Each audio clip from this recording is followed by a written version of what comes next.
In this video, we're going to show you how to install the Vapor Canister Purge Valve on your Jeep Wrangler located under your hood. Underneath the hood on the driver's side fender well, you're going to find this solenoid right here.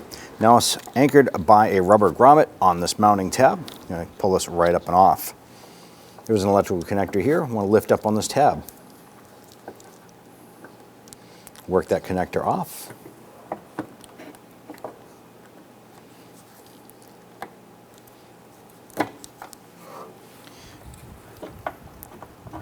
Now the forward side, you're going to have two rubber connectors.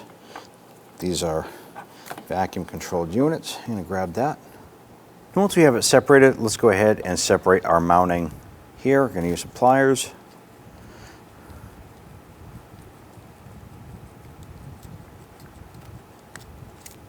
Go ahead and separate that mounting. I'm just going to set that aside for now.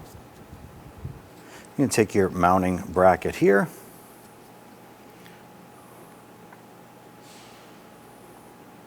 Slide this into place. Go ahead and take your purge valve. Slide the vacuum hoses into place. You want to make sure that those are fully seated. You can take this unit, slide it onto the rubber mounting isolator there.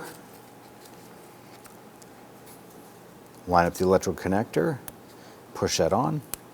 You want to feel it and hear that lock into place. After you've connected the connector, go ahead into the interior of the vehicle. If you have a check engine light, have that cleared. At that point there, you're all set. When only the best will do, demand TRQ. The only company that lets you view before you do. TRQ is committed to offering the highest quality aftermarket auto parts that are engineered for peace of mind. Thanks for using and viewing with TRQ.